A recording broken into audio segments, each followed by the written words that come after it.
개성공단이 전면 중단된 지 1년이 됐습니다. 전라북도에 본사를 둔 7개 업체들도 저마다 생존을 모색하고 있지만 매출 감소와 수지 악화로 경영난이 심화되고 있습니다. 익산시가 유턴 기업들이 이용하는 도금 시설에 해마다 5억 원을 쏟아붓고 있지만 업체 유치가 부진해 밑빠진 독에 물붓기식 지원이 되지 않을까 우려됩니다. 소 구제역 항체 형성 여부를 조사하는 표본이 농가별로 단 한 마리에 그친 것으로 드러났습니다. 반출 금지 명령을 어기고 몰래 돼지를 빼낸 농장도 적발됐습니다.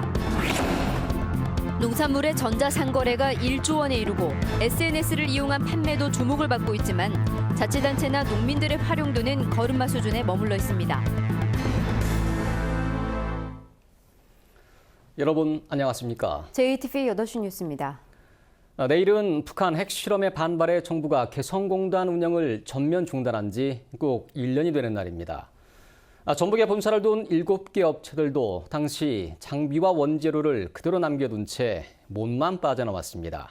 지난 1년 새 매출 감소와 수지 악화로 경영난이 더욱더 깊어지고 있습니다. 이승환 기자의 보도입니다. 국내 시장을 사실상 독점하고 있는 익산 지역 덧신 제조업체입니다. 이곳은 개성공단 폐쇄 직후 베트남 공장을 증설해 개성의 생산량을 대부분 이전했습니다. 개성공단이 전체 생산량의 60%나 차지했지만 남쪽의 여건으로는 물량도 또 가격도 맞출 수 없었기 때문입니다. 개성 닫히기 전부터 공장은 있었거든요. 예. 그러면 그쪽을 더 키우신 건가요, 볼륨을? 예, 그렇죠. 하지만 당일 육로로 가던 물류상의 이점이나 더 높은 값을 받을 수 있는 메이드 인 코리아 딱지도 사용할 수 없게 됐습니다. 해외에 공장이 있는 업체들은 그나마 형편이 나은 편입니다. 국내 유명 업체에 영유아 네일을 납품하는 이 업체는 개성에 묶인 자산만 60억 원. 요즘은 개성공단 가동 당시 물량의 10분의 1밖에 수주하지 못하고 있습니다. 개성에서 한 달에 20만 원이던 한 사람의 인건비는 남쪽에서 210만 원으로 10배나 뛰었습니다. 생산에 비해서 인건비를 충당을 못 하는 형편이에요. 예, 현재 저희 자산으로서 그냥 메꾸고 있는 실정이에요. 이 때문에 어떻게든 버텨본다는 생각이지만 이대로는 내년을 기약하기 어려운 상황입니다. 개성공단이 폐쇄된 지도 어느덧 1년이나 지났지만 여전히 공단의 재가동 여부조차 가늠하기 어렵다는 점에서 업체들의 막막함이 커지고 있습니다. JTB 뉴스 이승환입니다. 익산시가 유턴 기업들이 공동으로 이용하는 도금 시설 운영에 해마다 5억 원을 쏟아붓고 있습니다. 익산시는 도금장이 정착되면 지원을 중단하겠다는 입장인데요. 유턴 기업 유치가 현실적으로 쉽지 않아서 밑빠진 독에 물붓기식의 지원은 계속될 것으로 보입니다. 김진영 기자가 보도합니다. 익산 패션 주얼리 연구센터에 있는 도금장입니다. 유턴 기업들은 사용료를 지불하고 이곳에서 제품 도금을 맡기고 있습니다. 위탁업체는 이렇게 나온 수익금으로 주얼리 연구센터를 운영해야 합니다. 그러나 유턴 기업들의 국내 이전이 저조하면서 4년째 적자를 면치 못하고 있습니다. 그 수입이 그렇게 높지 않기 때문에 적자인 거잖아요. 인력을 좀 줄여보려고. 사정이 이렇다 보니 익산시는 지난 2014년부터 패션 주얼리 연구센터에 32억 원을 지원해왔습니다. 이 가운데 대부분은 도금장 운영비로 들어갑니다. 올해도 8억 6천만 원을 지원하는데 5억 2천만 원이 도금장 운영비 몫입니다. 익산시는 도금장이 정착될 때까지 지원한다는 방침입니다. 그러나 도금장을 이용할 유턴 기업 유치를 장담할 수 없어 밑빠진 독에 물붓기식의 예산 지원이 계속될 수밖에 없습니다. 큰 메리트가 이 도금장인데 도금장이 운영이 잘 되어야 하는데 기업들이 잘 못 도왔잖아요. 어느 정도 정착할 때까지 지금 지원을 하고 있습니다. 유턴 기업만 쳐다볼 게 아니라 국내 기업들의 도금 물량을 확보하는 등 도금 시설의 가동률을 높일 수 있는 현실적인 대책 마련이 시급합니다. JTB 뉴스 김진영입니다. 구제역이 갈수록 확산되는데 이해하기 힘든 일이 이어지고 있습니다. 소의 항체 형성 여부를 조사하는 표본수가 농가별로 단 한 마리에 그친 것으로 드러났습니다. 방역 행정에 큰 구멍이 뚫린 가운데 반출 금지 명령을 어기고 몰래 돼지를 반출한 농장이 적발됐습니다. 김철 기자의 보도입니다. 구제역을 예방하기 위해 백신을 접종하고 있습니다. 접종이 끝나면 항체 검사를 실시합니다. 그런데 1차 검사 물량이 큰 차이를 보입니다. 돼지는 농장에서 10마리를 조사하지만 소는 단 1마리에 그칩니다. 소의 조사 표본이 1마리로 너무 적다 보니 결국 엉터리 통계로 이어졌습니다. 소의 항체 형성률을 봤더니 정부는 90%로 발표했지만 이번에 구제역이 확진된 정읍 농가는 5%, 해당 농가 주변의 일부 농가는 0%라는 충격적인 조사 결과가 나왔습니다. 걱정이 이만저만이 아닙니다, 지금. 평소에도 항상 접종을 하고 소독을 하죠. 방역당국은 1마리에 불과한 농장 소의 조사 표본을 뒤늦게 5마리로 늘리기로 했습니다. 이제 표본 수가 예를 들어서 뭐 한두를 한다면 뭐 양성이 나오면 102고 음성이 나오면 0%고 이런 그 문제점이 있기 때문에 기본적으로 5두 정도를 하면 어느 정도 그 항체 형성률이 됐는가 그 확인을 할 수가 있습니다. 이런 가운데 가축 반출 금지 명령을 어기고 돼지 12마리를 경남 도축장에 보낸 무주군의 한 농가가 고발됐습니다. 또 정읍의 한 사료 공장은 출입 기록부를 작성하지 않아 과태료를 처분받았습니다. 단 1마리의 농장 소만 조사한 뒤 항체 형성률을 크게 부풀린 공무원들과 반출 금지 기간에도 돼지를 빼돌린 농가. 설마 무슨 일이 있겠느냐는 안일함 속에 충북 보은에서 또 구제역이 발생해 올 들어 4번째 구제역으로 기록됐습니다. JTB 뉴스 김철우입니다.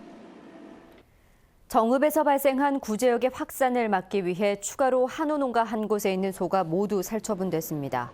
전라북도는 구제역이 발생한 정읍 한우 농가에서 100m가량 떨어져 있는 농가의 소 165마리를 예방적 차원에서 살처분했다고 밝혔습니다. 이로써 지금까지 구제역으로 전북에서 살처분한 소는 6개 농가에 339마리로 늘었습니다. 지난 6일 AI 의심 신고가 접수된 김제 공덕 산란계 농가가 H5N8형 AI 바이러스에 감염된 것으로 최종 확인됐습니다. 올 겨울 들어 농가에서 H5N6형이 아닌 H5N8형이 검출된 것은 이번이 처음입니다. 전라북도는 최근 고창 독림저수지에서 H5N8형 바이러스가 검출된 점을 고려할 때 철새에 의해 바이러스가 유입된 것으로 보고 철새 이동 경로에 있는 6개 시군에 대해 방역을 강화하고 있습니다. 지금 전북 서해안 지역엔 눈이 내리고 있습니다. 모레까지 최고 15cm의 많은 눈이 예상되고 있습니다. 기온도 크게 떨어져 당분간 매서운 추위가 이어질 것으로 보입니다. 하원호 기자가 보도합니다. 굵은 눈발이 쉴 새 없이 쏟아집니다. 현재 정읍과 부안, 고창 등 서해안 지역에는 5cm 안팎의 눈이 쌓여 있습니다. 모레까지 예상 적설량은 5에서 10cm, 서해안 지역에는 최고 15cm 이상 많은 눈이 내려 쌓이는 곳도 있겠습니다. 정읍과 부안, 고창에 내려진 대설주의보는 내일 새벽 전주 등 내륙 지역으로 확대 발효됩니다. 기온도 큰 폭으로 떨어진 데다 바람까지 강하게 불어 한낮에도 영하권의 추위가 이어졌습니다. 옷을 따뜻하게 입고 왔는데도 어제보다 좀 바람도 많이 불고 해서 좀 추운 것 같아요. 군산과 김제, 부안, 고창에는 강풍주의보가, 서해남부 전해상에는 풍랑주의보가 내려진 가운데 최고 4m의 높은 파도가 일고 있습니다. 내일 아침 진안 등 산간 지역은 영하 10도까지, 전주도 영하 6도까지 기온이 떨어지고 한낮에도 영하권에 머물면서 매서운 추위가 이어지겠습니다. 우리나라로 차가운 공기가 남하하면서 눈이 내리고 기온이 큰 폭으로 떨어져 내일 낮에도 영하권의 날씨를 보이겠습니다. 폭설과 한파에 피해 없도록 각별히 유의하시기 바랍니다. 전주기상지청은 주말인 모레까지 많은 눈이 내리겠다며 교통안전에 주의를 당부했습니다. JTB 뉴스 하원호입니다. 정의당의 대선 경선 후보인 심상정 대표가 오늘 전북을 찾아 대한민국 최초의 친노동정부를 수립하겠다고 주장했습니다. 심 대표는 또 새만금 담수화에 따른 수질 오염이 심각한 만큼 이 사업을 재검토해야 된다고 말했습니다. 이와 함께 가동 중단 위기에 놓인 현대중공업 군산조선소 문제를 풀기 위해 울산 본조와 협의하기로 했습니다. 정의당에서 대선 경선에 뛰어든 후보는 심상정 대표와 전북 출신의 강상구 전 대변인 등 2명입니다. 문재인 전 더불어민주당 대표를 지지하던 대여섯 개의 모임들이 하나로 뭉쳤습니다. 이상직 전 국회의원과 시인인 안도현 우석대 교수 등은 더불어 포럼과 나비 포럼 등 대여섯 개의 모임을 새로운 전북 포럼으로 통합했다며 오는 12일 출범식을 열고 문재인 전 대표를 홍보하기로 했습니다. 민주당의 대선 주자인 문재인, 안희정, 이재명 가운데 전북에서 공식적으로 지지 세력 출범식을 갖는 건 이번이 처음입니다. 온라인 시장이 커지면서 농산물의 전자상거래 규모가 1조 원으로 성장했습니다. SNS를 활용한 판매도 주목받고 있지만 자치단체나 농민들의 전자상거래는 걸음마 수준에 머물고 있습니다. 보도에 정윤성 기자입니다. 블루베리를 재배하는 최성환 씨 부부. 최 씨의 페이스북은 최근 좋아요 조회수가 1000회를 기록했고 부인 김정은 씨의 블로그에는 하루 평균 500여 명이 다녀가고 있습니다. 최 씨 부부는 페이스북, 블로그, 자체 쇼핑몰을 연계하는 방식으로 블루베리를 홍보해 지난해 억대의 매출을 올렸습니다. 미리 1년 전에만 해갖고 오셔도 오자마자 심어서 1년 만에 따서 바로 판매가 이루어져서. 하지만 전자상거래를 하는 대부분의 농가들은 규모가 영세해서 온라인 시장을 체계적으로 공략하지 못하고 있습니다. 그거를 전문으로 할 수 있는 직원을 채용할 수도 없는 상황이고 이제 주인이 해야 되는데 주인이 이렇게 만들다 보니까는 시간적인 여유가 전혀 없어요. 그래서 인터넷 앞에 앉아있을 시간이 없다 보니까 활성화가 안 되고 있어요. 온라인 시장에서 정기적으로 판매할 상품의 종류와 수량이 부족하고 고객 사후 관리는 엄두도 내지 못하고 있습니다. 성장하고 있는 온라인 시장에 맞춰 자치단체들도 농산물 온라인 쇼핑몰을 개설하고 있습니다. 하지만 매출은 구멍가게 수준도 되지 않습니다. 이렇다 할 만한 홍보 전략이나 마케팅, 고객 관리 등의 노력도 보이지 않습니다. 임실군이 운영하는 농산물 쇼핑몰입니다. 참여하는 농가는 26곳, 지난해 매출은 500만 원밖에 되지 않습니다. 제가 보니까 많지는 않은 것 같아요. 그래서 매출이 이렇게 막 많이 되지는 않은 것 같아요. 남원시 고창군, 완주군은 농산물 쇼핑몰을 운영하지 않고 4곳의 지자체만 1억 원 이상의 연매출을 기록하고 있습니다. 연간 운영 예산이 수백만 원에서 2천만 원밖에 되지 않아 쇼핑몰의 전국 홍보나 할인 행사, 농가 지원 등에는 사실상 손을 놓고 있습니다. 이번 주에 방송되는 시사교역판에서는 발전하고 있는 농산물 전자상거래의 실태와 활성화 방안을 살펴봤습니다. JTB 뉴스 정유정입니다. 새만금 송전철탑과 관련한 형사재판이 모두 마무리됐습니다. 전주지방법원 군산지원은 새만금 송전철탑 공사 방해 혐의 등으로 기소된 주민 27명 가운데 23명을 선고유예하고 나머지 4명에 대해 징역형과 벌금형 등을 각각 선고했습니다. 새만금 송전철탑 주민대책위는 이번 법원의 판결에 항소하지 않기로 결정해 지난 2015년부터 송전철탑을 둘러싼 100여 건의 형사재판은 모두 마무리됐습니다. 앞으로 새만금에서 외국인 투자기업뿐만 아니라 국내 기업도 국유지와 공유지를 최대 100년 동안 임대할 수 있게 됩니다. 또 새만금의 건폐율과 용적률, 건축 규제가 완화되고 인허가 처리가 빨라집니다. 국토교통부는 지난해 12월에 국회를 통과한 새만금 특별법 개정안에 따라 이 같은 내용의 시행령 개정안을 마련해 입법 예고하고 관계기관 협의와 법제처 심사 등을 거쳐 오는 5월 말에 시행하기로 했습니다. 영호남 8개 시 도지사가 오늘 전남 여수에서 협의회를 갖고 정부의 지역 균형 발전을 위한 제도 개선을 건의했습니다. 이들은 지역 균형 발전을 위한 과제로 무주 대구 고속도로 조기 건설과 전주 김천 동섭 횡단철도 건설 등 영호남 광역도로 철도망 구축과 남부권 초광역 경제권 건설, 내수면 양식 활성화 등 9건을 선정하고 적극 협력하기로 했습니다. 부정청탁금지법 시행에 따라 그동안 영화 관계자와 취재진에게 무료로 제공됐던 전주국제영화제 아이디카드가 유료화됩니다.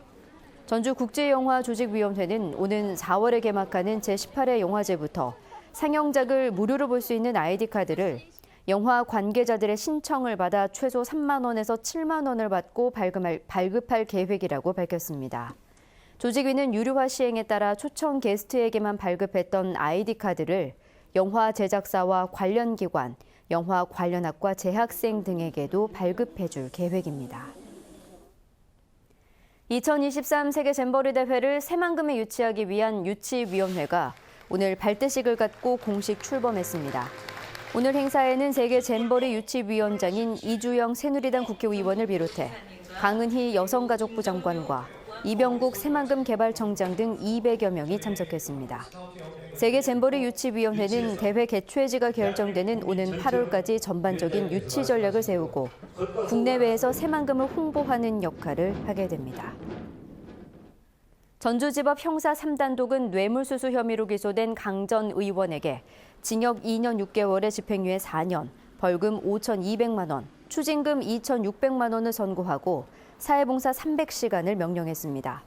강 전 의원에게 뇌물을 건넨 알선업자 진모 씨에 대해서도 징역 2년에 집행유예 3년, 추징금 1억여 원이 선고됐습니다. 강 전 의원은 지난 2015년부터 재량사업비로 추진된 학교 방송 체육시설 공사를 특정 업체에게 맡기고 2,600여만 원을 챙긴 혐의로 구속 기소됐고 강 전 의원은 1심 선고에 앞서 지난 1일 도의원직을 사퇴했습니다. 농촌마을 빈집에서 상습적으로 금품을 훔친 40대가 경찰에 붙잡혔습니다. 순창경찰서는 지난해 12월 순창군 인계면의 한 주택에서 현금과 금반지 등 190만 원 상당의 금품을 훔치는 등 전북과 전남 지역 농촌마을에서 모두 56차례에 걸쳐 1억 1천만 원 상당의 금품을 훔친 혐의로 42살 노모 씨를 구속했습니다. 경찰은 노 씨가 범행 후 방범용 CCTV가 없는 논길이나 하천길 등을 통해 추적을 피해왔다며 추가 범죄 행위가 있는지 수사하고 있습니다. 익산경찰서는 상습적으로 중장비 등을 훔친 혐의로 73살 임모 씨를 구속하고 56살 신모 씨를 불구속 입건했습니다. 이들은 지난해 8월 익산시 팔봉동의 한 도로에서 굴착기가 실려있던 4.5톤 화물차를 훔치는 등 지난해 3월부터 12차례에 걸쳐 1억 원 상당의 중장비 등을 훔친 혐의를 받고 있습니다.